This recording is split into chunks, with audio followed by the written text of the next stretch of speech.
willing to die.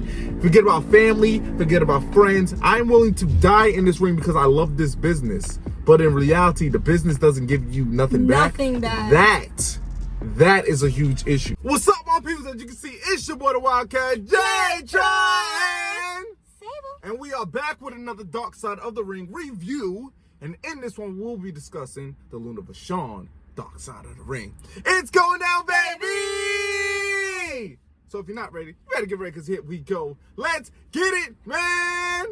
Girl, I wanna take it with me, I don't wanna wait. I wanna take it with me, I don't wanna stay. Girl, I've been thinking about you every single day. You wanted to, but it's okay. Girl, I wanna take it with me, I don't wanna wait. I wanna take it with me, I don't wanna stay. Girl, I've been thinking about you every single day. You wanted to, but it's okay. I'm up as our first thing first, off the rip, up the muscle! Yo, this Dark Side of the Ring, let me tell y'all something.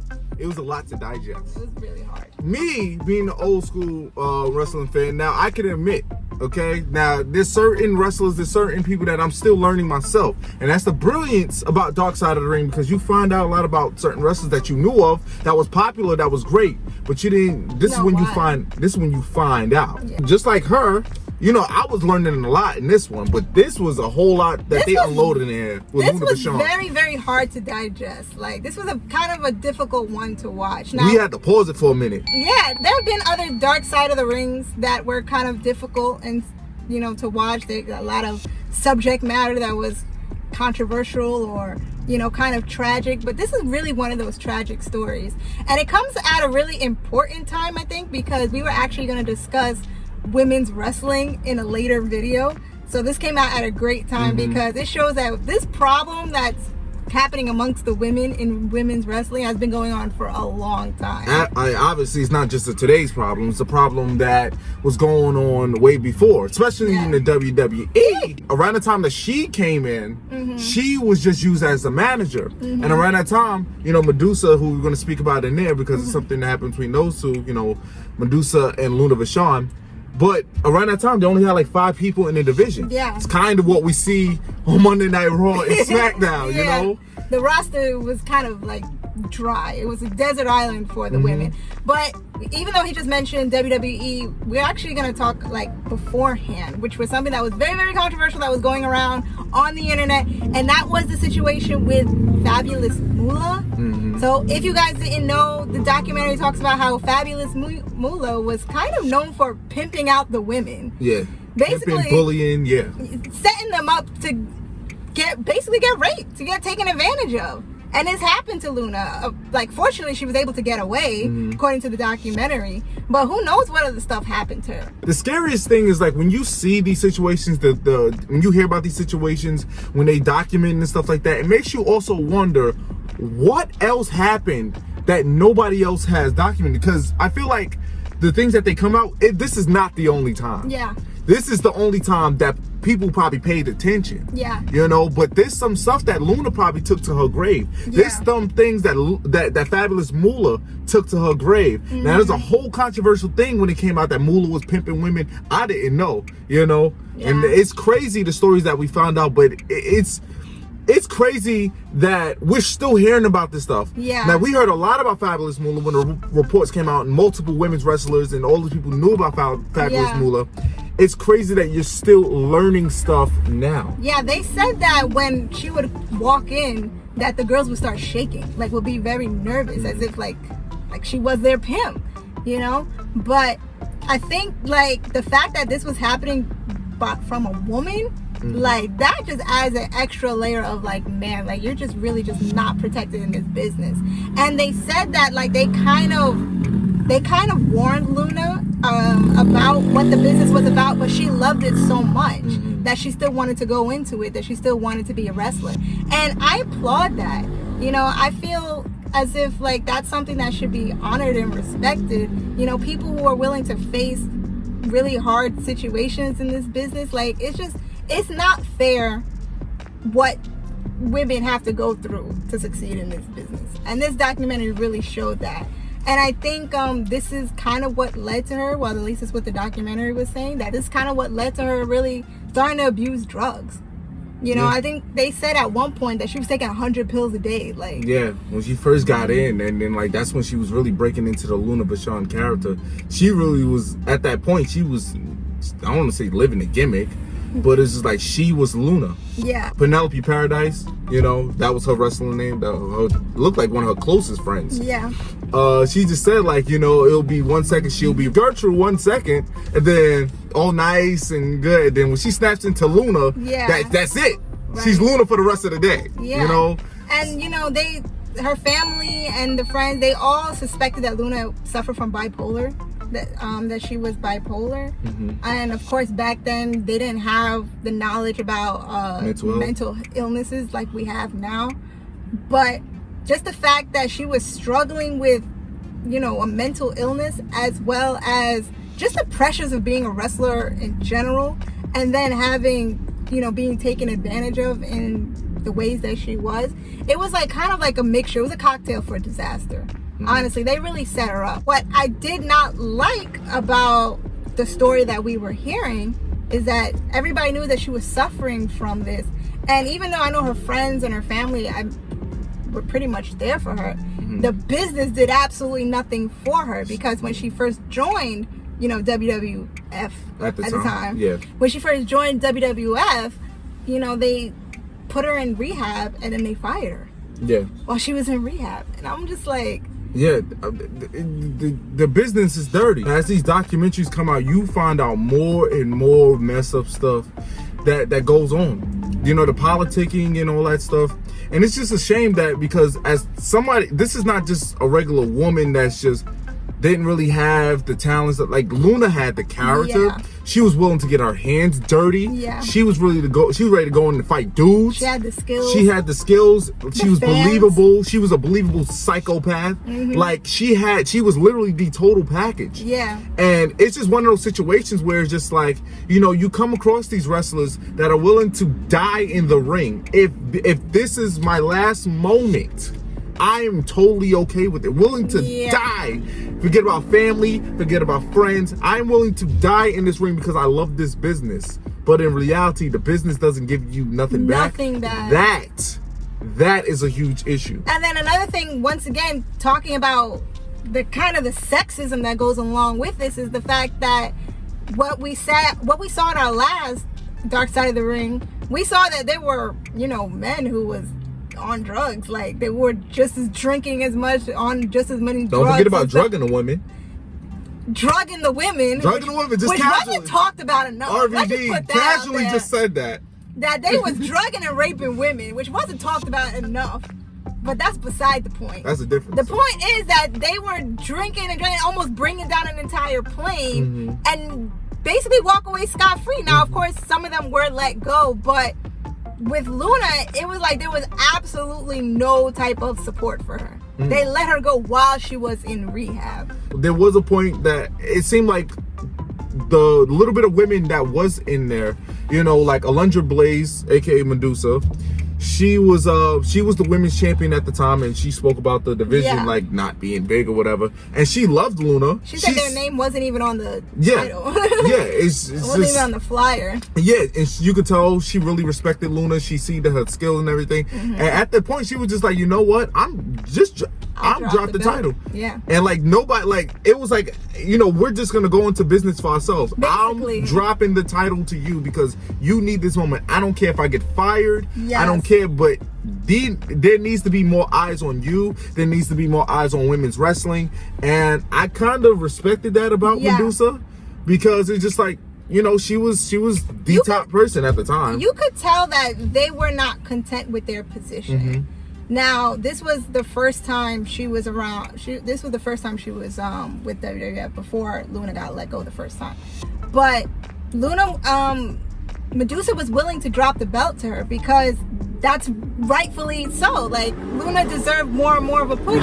It's sad to think of what could have happened if she had just gotten that one title reign. Like, if she had gotten some type of recognition. She left WWE. She went to ECW. She went to ECW. She made a name for herself. I think she had a won the first intergender cage match against Stevie Richards. And I gotta actually go find that match because it looked like great. It looked like a pretty brutal, solid match. But it shows you that she had what it took. And then when she went back to WWE, it kind of just put her right back into that supporting role. With Sensational Sherry, you remember? Yeah. And that's when they became friends. Sensational Sherry, somebody else who passed away, and she was kind of in the same predicament because Sensational Sherry was another one of those tough chicks, tough wrestling girls behind the scenes, in-ring performer behind the scenes and everything. But Vince McMahon just didn't look at them as competitors. You're a woman, you're a manager. Yeah, and you know what's sad is that Luna, they had put a quote in from Luna saying that she would have taken a bullet for Vince McMahon.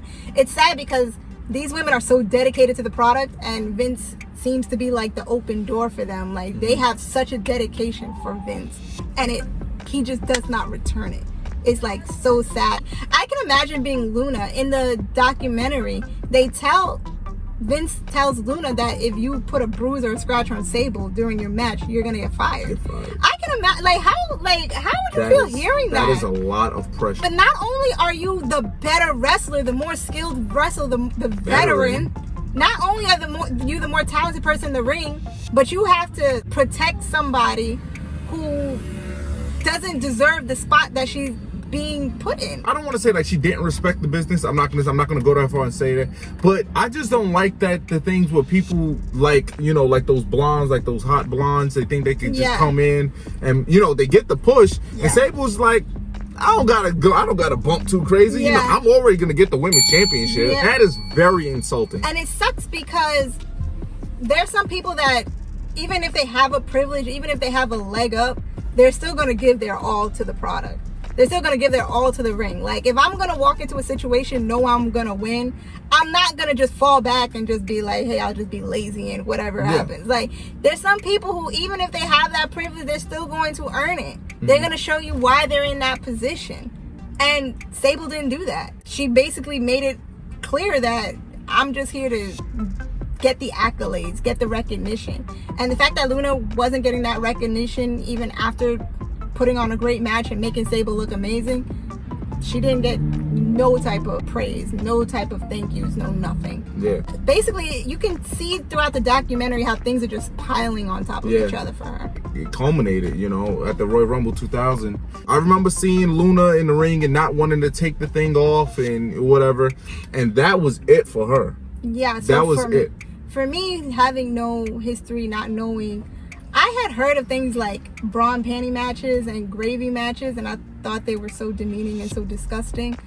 But seeing it in front of your face, where they have these women lined up and they're supposed to take off their robes and expose themselves in these really skimpy, tiny bikinis. No, we saw a little, for a 5-year-old, I saw a lot more than what I thought I was going to see. But I'm like, what does this have to do with the sport? And Luna standing up there thinking like, I'm better than this. This is professional wrestling. This is women's wrestling. If that doesn't show you where Vince's mind is when it comes to women's wrestling, I don't know what does. And he's the same way. He's the same way. The only thing that's changed right now is wokeism, Twitter, and there's not gonna be no bra and panties matches. I don't think we're gonna go that far back. Nah. But the care for women's wrestling is going backwards. It's going right back to how it was. We are basically on the cusp of another Divas era. And it's crazy because towards the end of the documentary, Mick Foley, who was in it as well, he had some words, but he said that Luna would be very, she would like the state of women's wrestling now. I would say yes and no at the same time. Mm-hmm. I don't know the timing of when they recorded it because the state that it's in at right now it's going backward. Yeah. Now that we're getting 1 to 2 minute matches again, this is an issue. Mm-hmm. Now she might like it, turning on AEW and seeing like a DMD and Ruby Soho or Chris Statlander or them women over there. Yeah. That is women's wrestling. I mean, even like Sasha, But it's just like in WWE, you're not really getting that care unless Yeah. you're certain people. I feel like AEW, they give the time to all their women. I think Luna would like the state of professional women's wrestling. I feel like it is a progression of what she was, where it was before she left, and even when she passed away, because she passed away in 2010. You know, that was the Divas. We had the butterfly belt at that time. So just seeing what it is now, yes, she would be proud of it. It's being taken more seriously, but it's not being pushed to where it could be. It's kind of like we took a step forward, but we should be like 5 steps forward, you know. Once again, watching this documentary with Luna, you see somebody who really loved the business and unfortunately became kind of a victim of it. But what I loved about it was that you can really see that her love for wrestling really allowed her to kind of break down barriers that made the way for the women nowadays. Even though, you know, WWE really likes to like lift up these women, the more prettier women, or like to say how they broke the mold and the 4 horsewomen and stuff like that, it really started way before that. This documentary showed that women back in the 80s and the 90s, they were trying to be taken seriously, and they were willing to be the non-pretty girls. She, you know, Luna, who had a shaved head and all that stuff, she was willing to be, you know, get down and dirty just like the men. She was willing to do anything for the business, and I feel like that needs to be celebrated more than women taking off their lingerie. Absolutely. And you know, she passed away, drug overdose. She becomes one of those the people that, you know, drugs, it just takes over. You find out more and more these wrestlers taking drugs and stuff, it turns into a very sad situation. But you know, other, you know, facts that I learned from this is that I didn't know she was married to Gangrel.